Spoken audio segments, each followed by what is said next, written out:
now things are not as good. And joining me to discuss this topic is none other than a security expert, Dr. Mustafa Yusuf. Assalamu alaikum wa rahmatullahi wa barakatuh, Dr.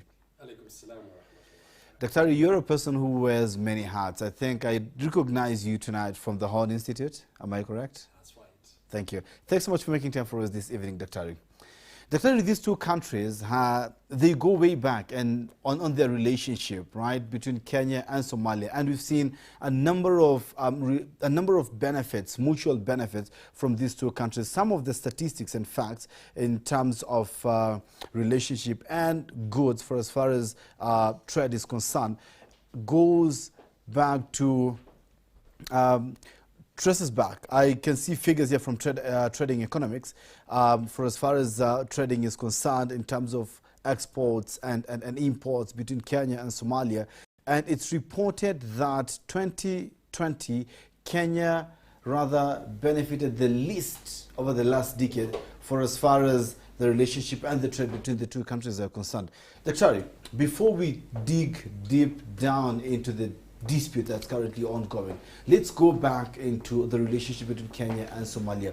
What were some of the benefits between Kenya and Somalia? Of course, from both ends, from Kenya's end and from Somalia's end. As you're preparing to answer this question, Dr.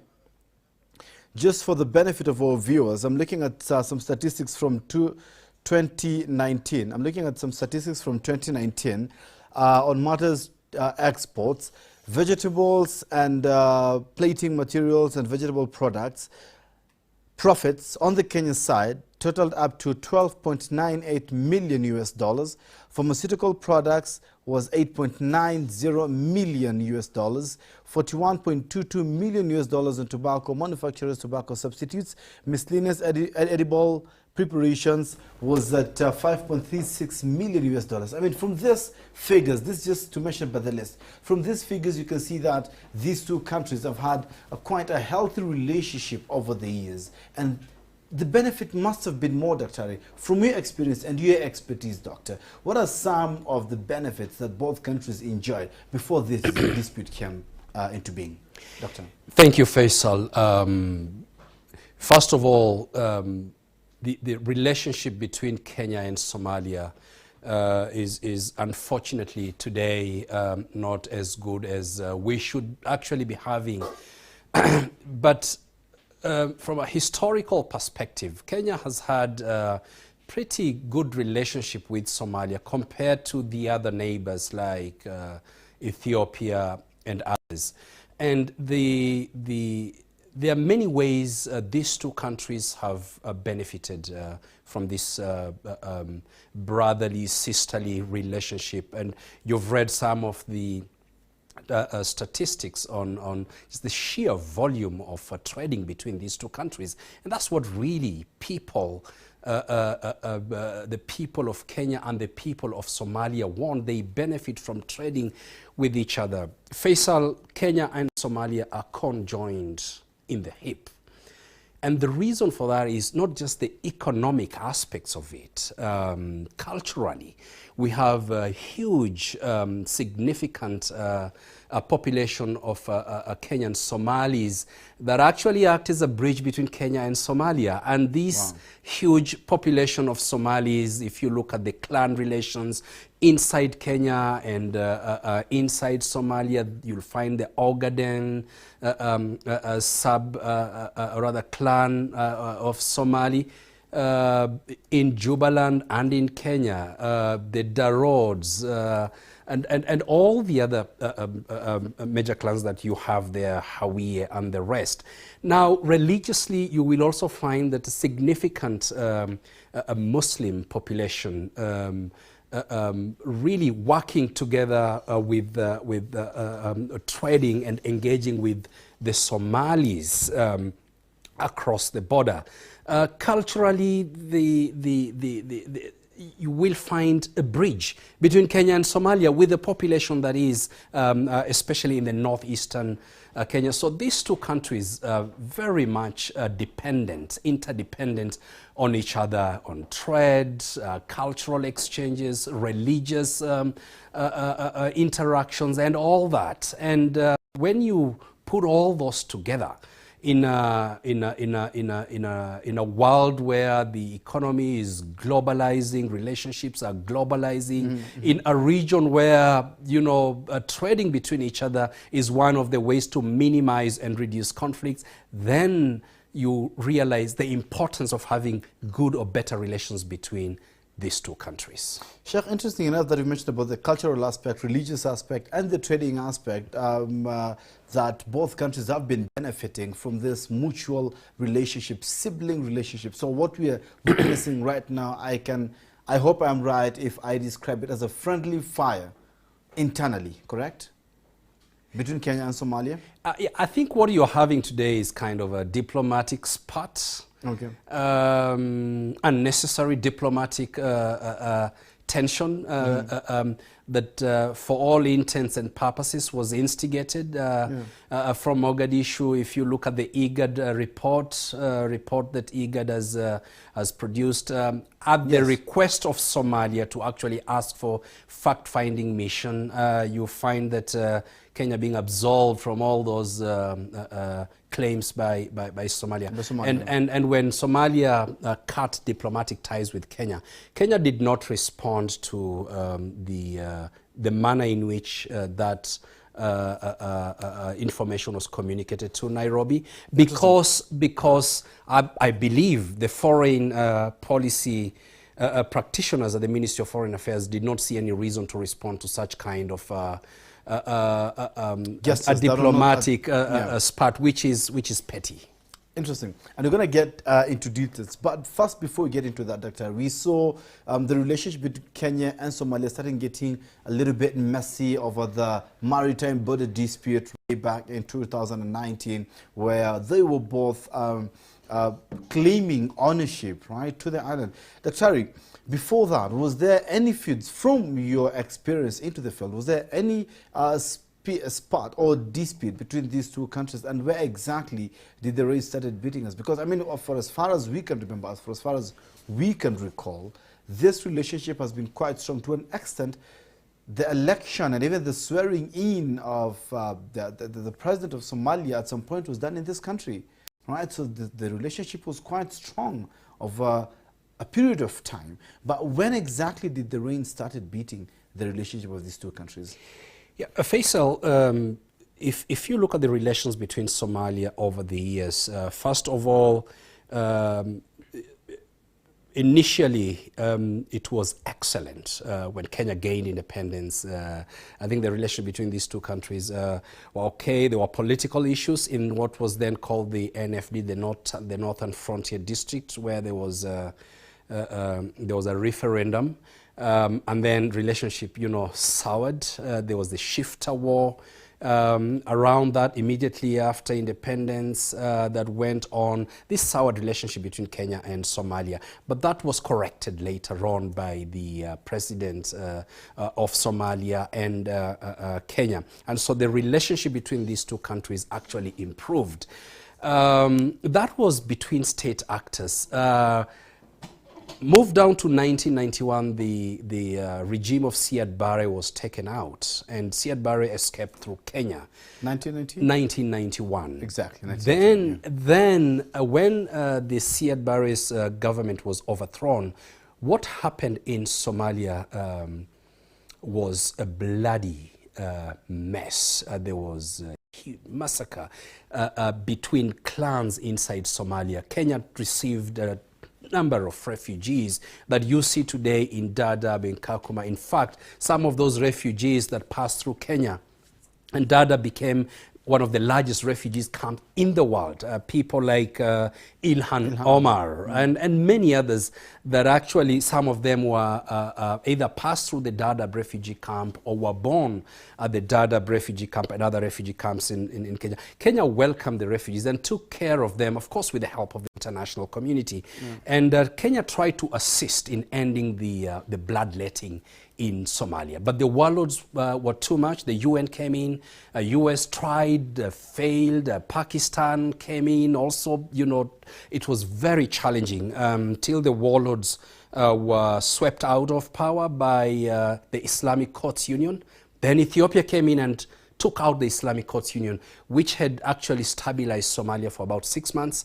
The reason for Ethiopia then was very simple. Ethiopia has never believed that there should be a strong Somalia. They've always believed the policy, the official policy for Ethiopia has been weak, disintegrated Somalia. Unlike Kenya, which has always worked to have a strong Somalia that it can trade with, that it can have it as a partner. Then Kenya helped on the political process. The first president of the TNG, the Transitional National Government, was actually the person of Abdullahi Yusuf, was elected in Kenya, was sworn in, Kasarani here, stayed here. In fact, at some point around that time, there were 2 presidents operating from Kenya. The Somalia president was operating from Kenya, and the Kenyan president was operating from Kenya. Wow. And it created a little bit of issues. And Kenya tried to really convince Abdullahi Yusuf to relocate, to go to Somalia, and organized with international partners to actually go and have him protected in Somalia. No. And so Kenya has been helping Somalia to put together its governance, democracy, security apparatus in order. And it's been doing that for a very long time. Until then, Al-Shabaab came, now a non-state actor, really interfered with the relations between these 2 countries. Now, this was a non-state actor. The invitation, of course, Kenya went in and pursued Al-Shabaab. And then after that, the AMISOM, Kenya rehearted and operated as an AMISOM force to try and root out Al-Shabaab, which to date is operating in Somalia under the AMISOM banner. Sheikh, we have seen, my focus is more on the economic aspect, and maybe you can touch on the cultural, because this is one thing that seriously touches on that Mwananchi down there, on Wanjiko and Abdullahi and Mariam. Again, looking at the facts here from the Central Bank of Kenya, the profits from the business between Kenya and Somalia came down from 11.83 billion Kenyan shillings in 2019 to at least 3.24 billion Kenyan shillings by the end of last year. And of course, all this can be attributed to the dispute, right? Of course, you've mentioned, you've given us a good history about how Kenya and Somalia used to have this good relationship culturally, religiously, and even economics, just as we have seen here. What exactly are some of these fueling factors into this dispute that is affecting the exporters from this country, to be precise, exporting their products and merchandise to Somalia, and the business people from Somalia from coming into this country and purchasing their products so that they could sell? And of course, both countries stand to benefit in terms of revenue, in terms of the people's livelihoods getting better day in, day out. What exactly are some of these fueling factors into this dispute that's currently ongoing? Faisal, it's sad. It's very sad that the trading between these 2 countries has plummeted to that level, and you have given the statistics which have dropped significantly, and that is affecting the populations in these 2 countries. You gave some examples. For example, in the trading in vegetables, and I hope the statistics you gave there of the vegetables does not include miraa, which is one of those things that we always hear about, miraa. And it would be an anomaly to reduce Kenya's trading between Kenya and Somalia to miraa. I'm sure it doesn't. That is not even captured there.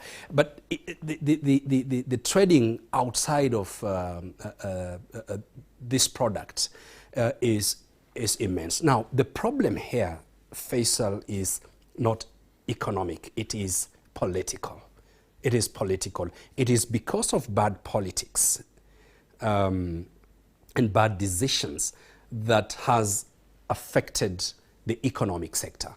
If the policy mandarins, the diplomats and the politicians were to preempt this problem, I think they would have resolved this problem. They would have prevented the relations between Kenya and Somalia from falling from where it was to that law, which is now affecting the people of Kenya and Somalia. And so you will see, Faisal, that as soon as Somalia is going to recall its decision to cut diplomatic ties with Kenya, that the very day they do that, you will actually see business returning back to normal. Well, not exactly normal in the same day or the same week, but within a very short time, this very aggressive community in business would actually, you will find that those figures that you read, 2017, 2018, and plummeted to 2020, will actually go back and perhaps even more, because there is now a much more increased demand of goods in this country and in Somalia. Kenya provides labor, skilled labor in Somalia, which they need to rebuild the war-torn country. And Kenya receives significant amount of goods through of course now the borders are closed, but before they were closed, you have goods like sugar, rice, you all name it. Go to Isli here and you will find the best bargains that you would actually get in Nairobi and other places. And I firmly believe that the trading and the economic activities will resume between these two countries once the diplomatic tiff is resolved. Sheikh, you're here to tell me what exactly are some of these contributing factors. What are these contributing factors? You've mentioned about political reasons, but again, would you mind if we decipher and look more into it? In what aspect, in what perspective, right, are these politics coming into play? Right? Is it at the state level? What exactly is causing all this? What angle of politics is bringing about all this? Faisal, there are complaints that were leveled against Kenya by Somalia at the recent IGAD summit in Djibouti. Yes. And some of those complaints included one, that Kenya is interfering militarily in the affairs of Somalia. Okay. It is training militias, and that the Kenyan soldiers are in Somalia outside of the AMISOM umbrella. It also claimed that Kenya is selling charcoal. That's trading basically with Al-Shabaab. That's the KDF. Yeah. It also claimed that there is another claim there, the violation of airspace. True. And so, you know, in the wisdom of IGAD, which is a regional body that has the mandate to look at these issues. So the IGAD summit actually decided to create a commission that is going to engage in a fact-finding mission. And so Djibouti took up that responsibility. It dispatched top-level military officers and diplomats from IGAD, AU, and from its army to go first to Mogadishu and then to Kenya. And IGAD did visit those places, and it issued a report. And in the report, number one, on Kenya's interfering or engaging or sending its military into Somalia, it actually found that Kenya has not sent any of its forces inside Somalia, outside of the AMISOM forces. On the allegation that Kenya or KDF is selling charcoal that's assisting Al-Shabaab, it said that it found no evidence on that particular kind of trade. And then on the violation of Somalia's airspace, what IGAD found out is that the current arrangement inside Somalia, you have various sectors.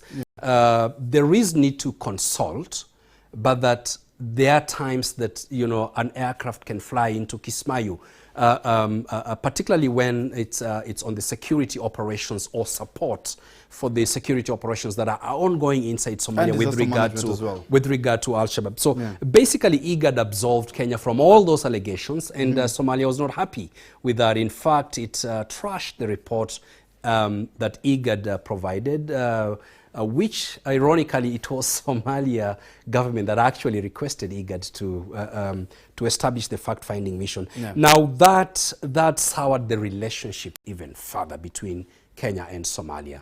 And so that's where I think Kenya and Somalia is at today. It is up to the diplomats in Nairobi and Mogadishu to actually move with speed and resolve these issues, because people want to trade with each other. Now, the other thing, Faisal, you asked a question, what is the crux of the matter here? And this is what I see as an analyst as the crux of the matter. Somalia is going to have its elections on February 8th. Presidential elections, the elections for the upper house and the Senate should have taken place, but it has not because of security challenges and other challenges, delaying tactics by some political actors. Now, I suspect that the incumbent is feeling that he is going to lose these elections, and therefore wants to divert attention from the electorate in Somalia and blame Kenya. And, you know, in international relations, Faisal, there is this saying, you know, for you to foster internal amity, you sometimes foment external enmity. Okay. And I think Somalia, the current regime, is trying to foment enmity between itself and Kenya for elections, to divert attentions, to externalize the problems that it is facing back at home. And it's not wise to do this, because Kenya has been standing with Somalia for a very long time. Wow. Wow, interesting. Thanks so much for that nice analysis. Now I think the point is home much more clearer. Sheikh, we're getting in some comments from Omar Saidi, Ashu. We have Adan, we have Dr. Kaneja, who's watching as well. That is the director at the Horn Institute. But Sheikh, we are going to look at what are some of the resolutions. I assume the report that you mentioned is coming at the 38th. It was resolved. It came as a resolution at the 38th IGAD summit that happened in Djibouti. Correct. Right, where the commission was set to look into the matter, and they came up with that report. We're going to look at more into resolutions, right? If the state will not act as they should act, or rather as we expect them to act, then how do we come in now as citizens who are really being affected by this feud or spat or dispute between these two countries? But let's come and talk much more about that after the break. Let's go ahead and pay our bills. Thank you.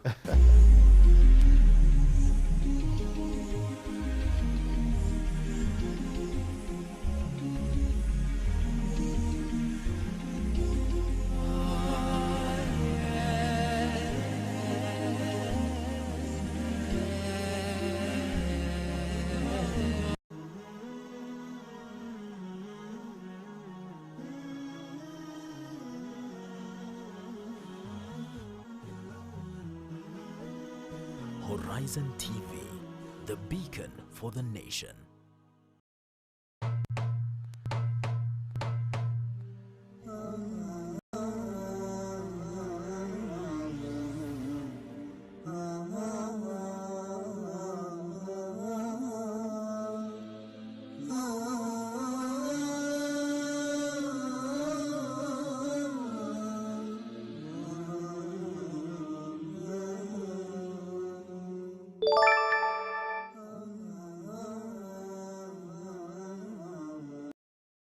Quote of the day. Uthman bin Affan radiallahu anhu said, "Do not quarrel and do not create differences among yourselves. Hold fast to the rope of Allah and maintain unity in your ranks."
Alaikum warahmatullahi wabarakatuh. Thank you so much for keeping it live right here on Horizon TV. Thanks so much, my director and producer tonight, Suleiman Nechesa of Tumbo, right there from the gallery. We are talking about the Kenya-Somalia dispute that's currently we are witnessing. It has affected businesses in a number of facets. Talk of furniture business, talk of agriculture. Sheikh, of course, Dr. Mustafa Yusuf Ali mentioned on one aspect that I don't want to reiterate once again. But again, there are other issues. There's textile industry, paper and paperboard, vegetable fruit, dairy products, livestock, which is the major export of Somalia, not just to Kenya, but to Oman and Yemen and all the Arab countries. There are a lot of things that we stand to benefit. Sheikh, we mentioned about the state actors and how they do contribute to this current dispute that's ongoing and we are witnessing between Kenya and Somalia.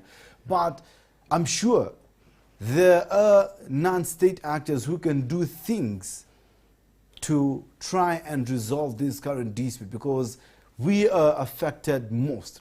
As you clearly stated, IGAD, the commission that was mandated by IGAD at the 38th summit to sit and look into the issues that had brought about the standoff between these two countries, came up with a report which was tabled and served to both countries and the mediator country, which is which was Djibouti.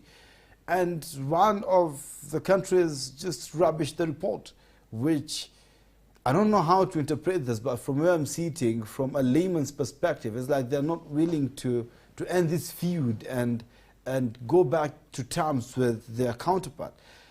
So as non-state actors, how can we come in? Who exactly in this non-state actors facet can try or can do something to try and resolve this dispute that's currently being witnessed between Somalia and Kenya? Faisal, the Somalia community in Somalia organized themselves along clan lines. So even in all the political movements, elections, organizations, political parties, you will find that the formula that they have arrived at, called the 4.5, is something that pretty much guides the politics in Somalia.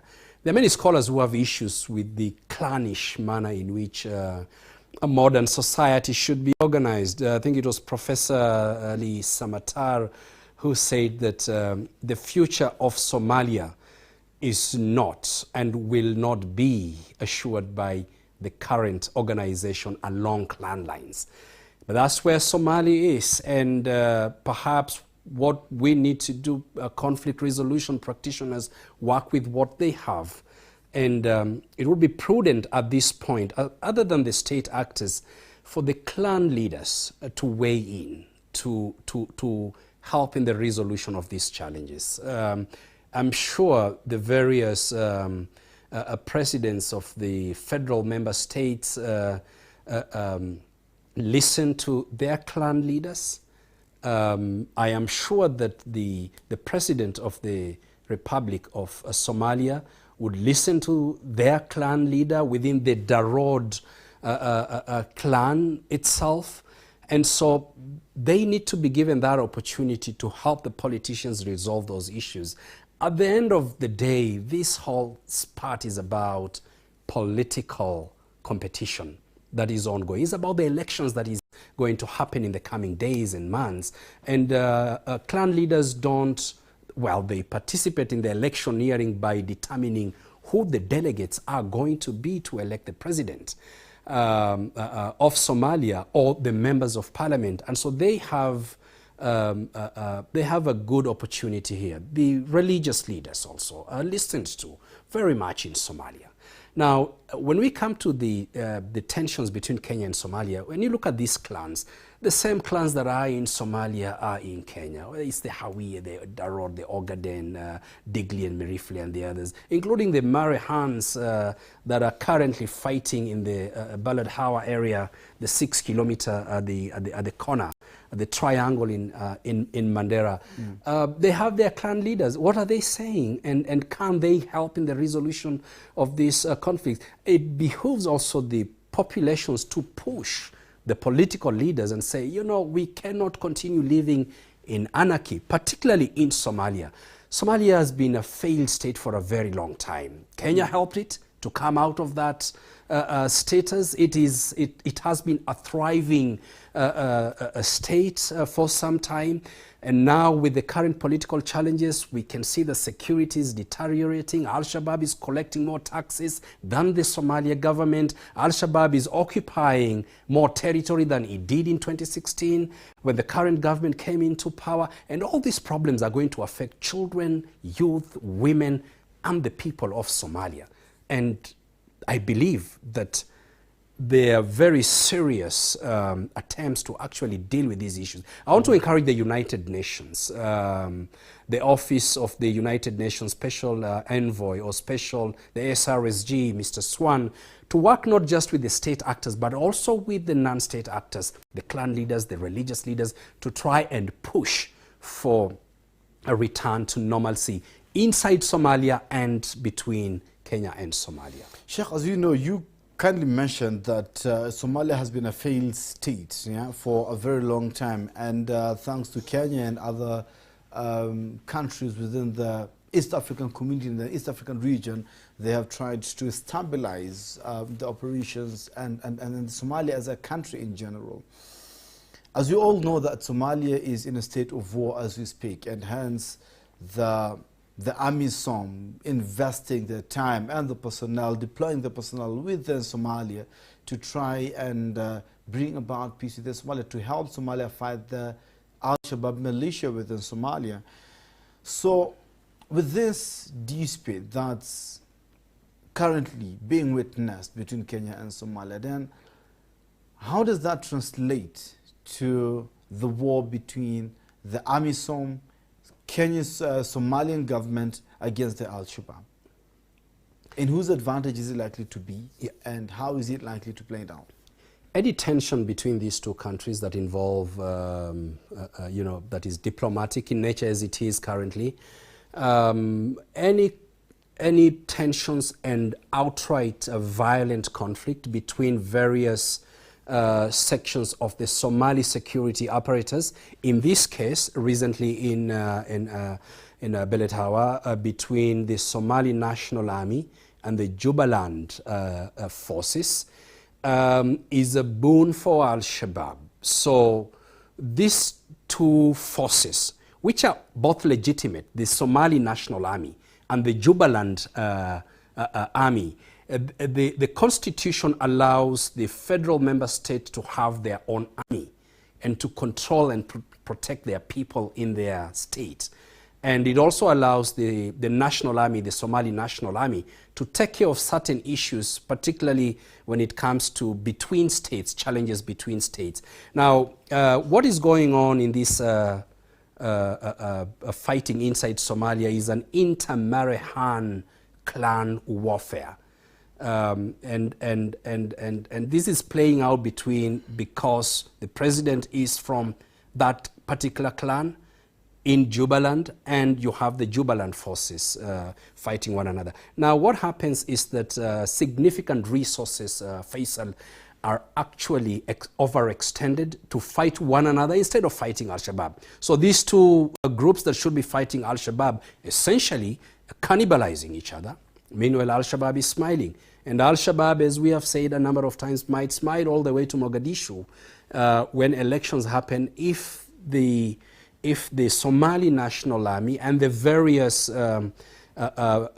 federal, or rather the member state armies would continue to fight over territory, over electoral issues.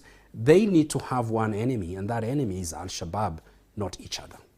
Interesting. So does that in any way rather justifies the security lapse even on the Kenyan border and explains the reason behind the recent attacks that we have seen and experienced, especially in Mandera. A couple of masts brought down, a number of attacks within the northeastern corridor by the Al-Shabaab militia. Does that explain the reason why? Yeah, partly. When you have soldiers kept busy by internal fighting in a region inside Somalia, what happens is that Al-Shabaab will find time to scout and kill people, destroy infrastructure. And exactly that's what has been happening inside Somalia. And the destruction of the masts, for example, is not something that just started recently. It's been there for a very long time.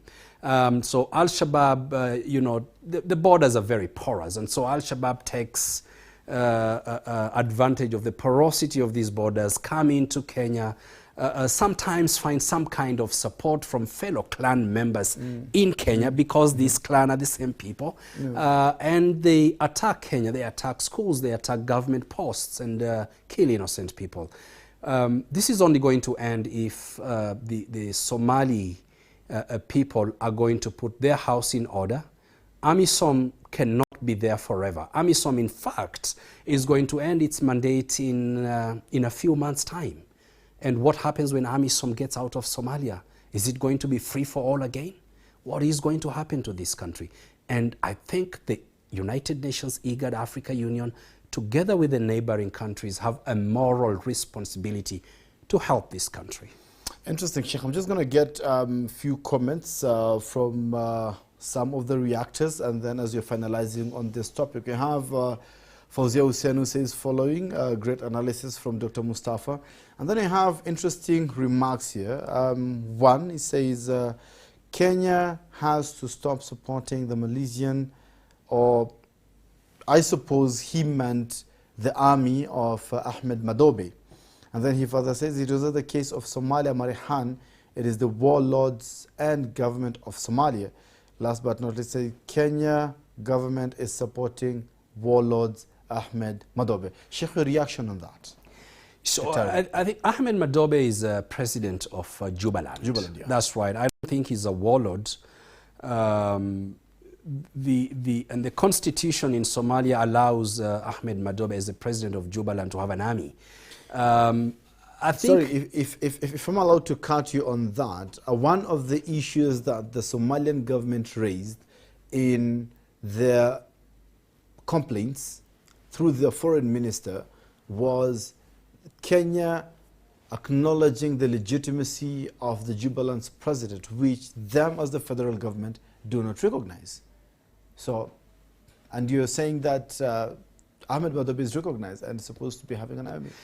Well, the constitution in Somalia allows for the federal member states to elect their own president. Yeah. So it's not the business of the president of Somalia to appoint the president of a federal member state. Yeah. And Faisal, here's the thing, when President Bihi from Somaliland came to Kenya, and I think that was perhaps for Somalia what really pushed them to cut diplomatic ties with Kenya, is that they claim that President Bihi's invitation to Kenya was an affront to Somalia's sovereignty.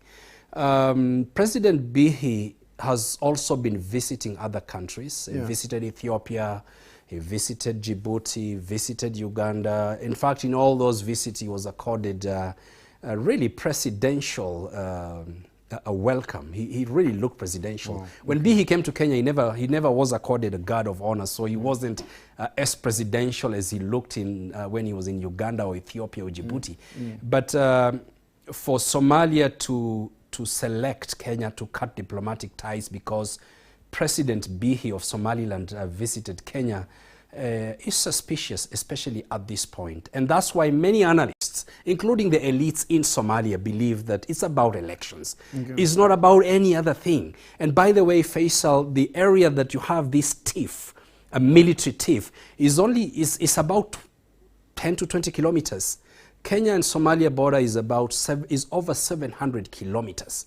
Jubaland forces under Madobe is the one that takes care of the 700 plus kilometers of border between Kenya and Somalia. Now, this small, is it 6 kilometers or 20 kilometers? I don't know how, but it's a very small stretch. And that's where there are problems.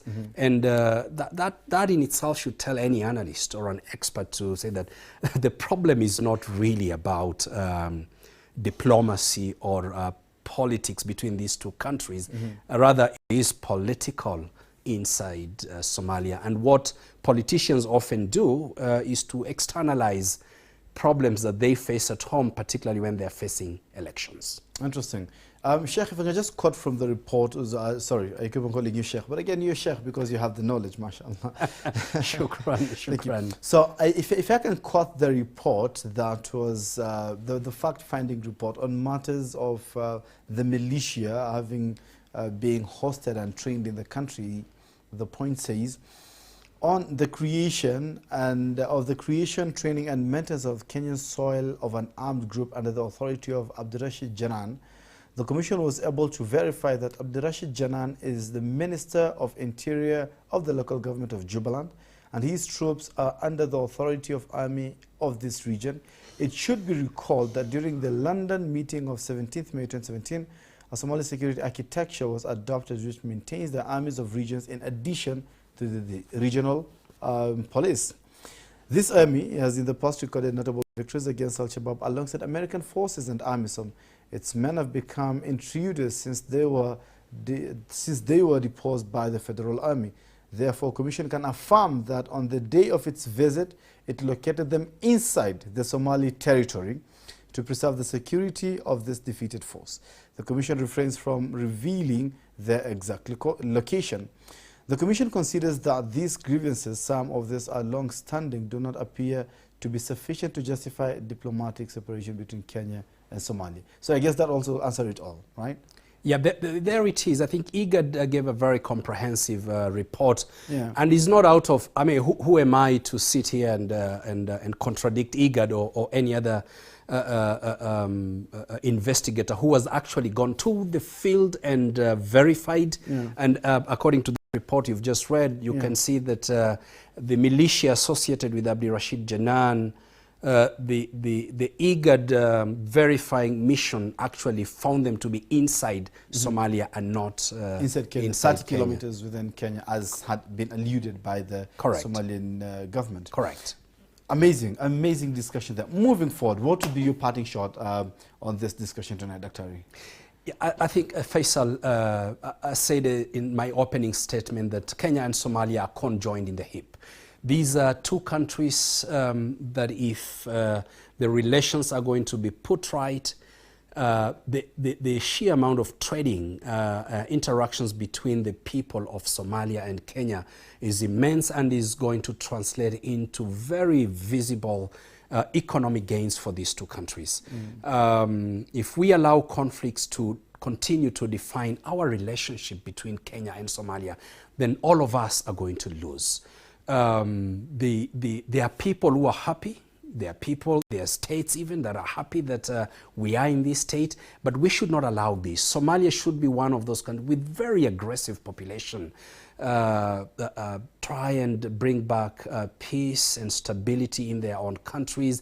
It's pretty much an East African country, and I believe Kenya is the country that should help Somalia to actually join the East African community, as they had hinted earlier on that they would like to join the East African community to increase trading and interactions, both people to people and state to state. So I would urge the diplomats in Nairobi and Mogadishu, the politicians in Kenya and in Somalia, to open up, reopen those channels, speak to one another. In particular, I would like to ask Somali people to push their government to make sure that the diplomatic ties that were cut are rescinded, so that Kenya can continue to engage and interact with the government of Somalia and therefore the people of Somalia.